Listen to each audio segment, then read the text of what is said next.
So last week I was in Portland making bike videos for the channel, and while I was there, I picked up this guy. That's right, I pulled the very expensive trigger on the GoPro Hero 7 Black, and I put it to work right away making a bunch of content in all sorts of tough conditions, from outside on a bike to low light conditions to inside in a convention space. So in this video, I'm gonna give you my thoughts and impressions of using the GoPro Hero 7 to make video content. I hate calling it a vlogging camera because it makes me sound like I'm a 12-year-old or some kind of Casey Neistat wannabe, but I really see this as a potential just general content creation camera with a couple modifications so you can get decent audio, but I'll get into that in this video, so find out what I think. Welcome back, Pathless Peddlers, and if you're new to the channel, if you're into bikes but don't race and love bike culture, bike touring, gravel riding, the supple life, and you have found your people, consider subscribing. So I have lots of access to different cameras to make video content, like the GH5, which is amazing.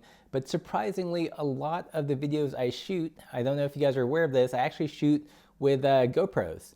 Before the GoPro Hero 7, I was using the GoPro Hero 5 Black and a little session. So I think there is a lot of untapped potential in using these small quote-unquote action cameras as just general content creation cameras. Just as a quick note, this isn't going to be a full-on like tech review. I'm not gonna go into the specs. There are people that have more time and knowledge than I do about all this, but I will give you my impressions as someone who makes lots of content using GoPros and whether or not the GoPro Hero 7 Black is worth it for the kind of videos that I do and that you guys might do as well. So let's talk about the video quality first. I've been using the Hero 5 Black for the last year and a half on the channel.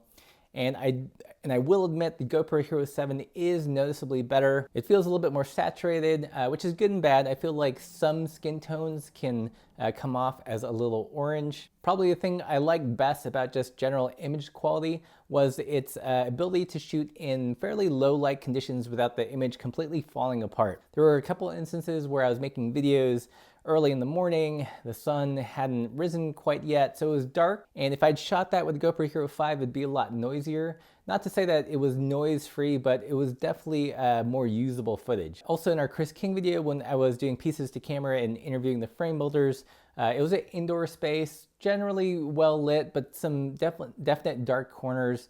And again, I feel like for me, the image was definitely usable for the kind of content that I make. So general image quality, I think in colors and in particular its low light performance, definitely a step up from what I was using before. So let's talk about HyperSmooth, which, come on people, it's image stabilization. I'm not going to use their dumb name.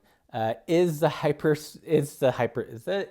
stabilization better than the GoPro Hero 5? And how much better? Is it worth upgrading? So after using it, I will say yes. The image stabilization is noticeably better than their Hero 5.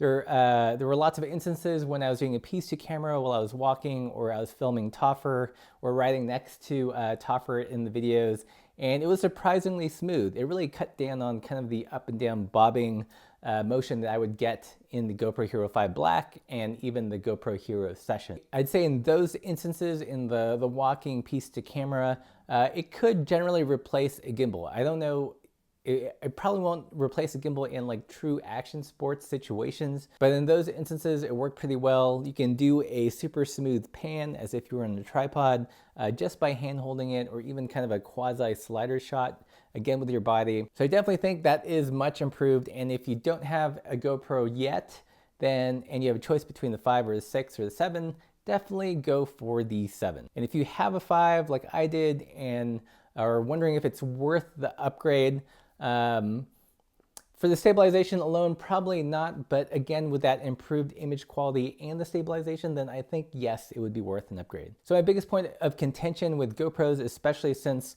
they've gone to this kind of all waterproof membrane, is that the audio sucks. But even this, it's okay. So to my ears, with just the GoPro, it sounds a little bit muddy. I'll record a quick sample. So this is the GoPro Hero 7 Black. Just holding it in my hand, no case, nothing. It does sound good. It sounds usable, but I feel like it doesn't get any low end It feels a little hollow, and when I did ride with it outside, it was picking up some wind. Better than my 5 for sure, better than the Session, but still not my favorite. Okay, so this is the GoPro Hero 7 Black, and this is in the case with my audio hack using the Sugru, the adapter, and this Edutige ETM-001 mic. I feel like it generally has more presence, and with the wind muff, it did a pretty good job in rejecting wind noise even while moving on the bike. And today, the last day of Portland bike shenanigans, we're going to Chris King. Yeah, that's. I mean, I feel like they're ubiquitous. You know, I feel like our 650B Supple Life bikes. I was having some work done. Sugar was involved. Golden pliers. So now it's. If you want more samples of this in action, definitely check out my Portland by Bike series. You'll see this in use in all sorts of conditions.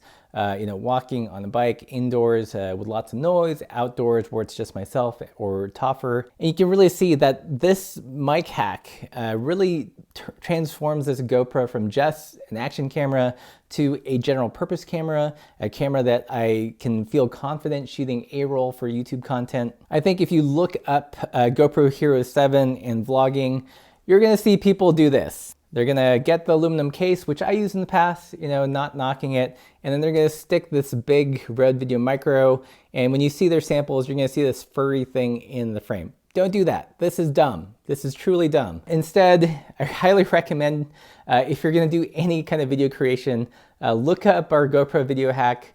I'm gonna put the links to these products again below. It is expensive. You do have to buy the stupid brick, which costs like 50 bucks.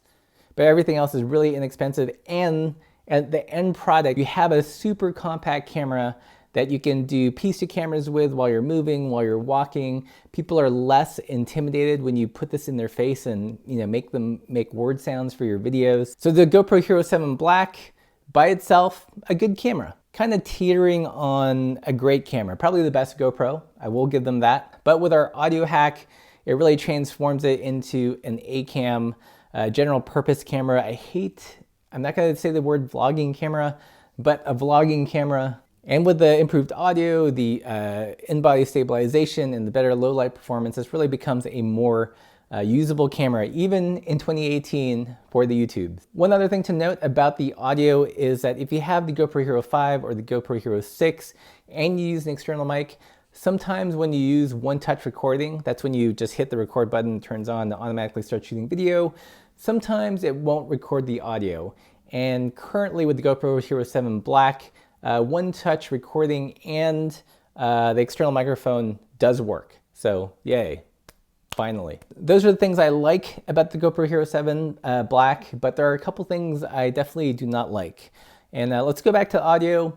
Yes, the one-touch recording works, and generally it's a nice, tidy system, but strangely, on some clips, I noticed that there was a lag between the audio clip and the video clip. Hey there, everybody, it's Russ. And Toffer. And we're in Portland. Yay! We're gonna be So I would have to detach the audio, tap the audio over to sync it up, and, you know, recombine it in post. It doesn't do that for every single clip, which is weird, so I'm not quite sure what the conditions are when that happens, but that is one thing to note. Another thing that kind of drives me nuts about the GoPro Hero 7 is they have that whole like vertical video thing, right? On occasion, if you start up the video and it's not perfectly horizontal, it'll start shooting vertical video. I only discovered that in post, and I had to rotate the video and it seemed to lose quality. So that's one thing to be aware of. You definitely want to start the camera in the horizontal position before you hit that record button so you don't accidentally end up shooting vertical video, which I wish there was a way to just like completely disable that. And the last thing that kind of annoys me about the GoPro Hero 7 is the startup time. It's not instantaneous. If you're shooting something where things are just happening, you definitely want to start it up early because there seems to be a lag. Let's see how long it takes. So that's about 4 seconds between the time I pressed it to the time it started recording. It's not bad by any means, but it's definitely not instantaneous. So that's one thing to keep in mind. Not the fastest camera off the gun. So initially I was holding onto the box thinking that I might return the GoPro Hero 7, but after using it, I do think it is worth the upgrade. The image quality, the improved image stabilization is noticeable. The low light capability is a big boon to the GoPro camera. The audio could still take some work, but with the hack, it does fine. I know the GoPro is an action camera, but it can do so much more if they just did some minor tweaks. I mean, if they got rid of the need for the external brick and incorporated just a regular mic jack or some kind of Bluetooth microphone lapel mic, this would be the ultimate YouTube content creation camera. It would just absolutely crush cameras like the Canon G7X, the quote-unquote vlogging cameras that we've had to suffer through, because this gives you everything in a nice small package. It gives you that wide angle view for doing pieces to camera, and the ability to put an external mic on it. Pretty good. Didn't think I would like it. It grew on me over the couple of days, and just comparing and just knowing how the GoPro Hero 5 would capture footage in certain situations and seeing how well this did, I was pretty impressed. I don't think it's the perfect camera. I don't think it's the absolute best camera out there, but for the kind of videos that I like to do, it works really well. If you guys have any questions about the camera, leave those in the comments below. As always, I always try to answer any questions about, this thing. And if you like this video, like, share, subscribe. Consider supporting the channel via Patreon, PayPal, or buying some supple t-shirts. And until next time, keep the supple side down.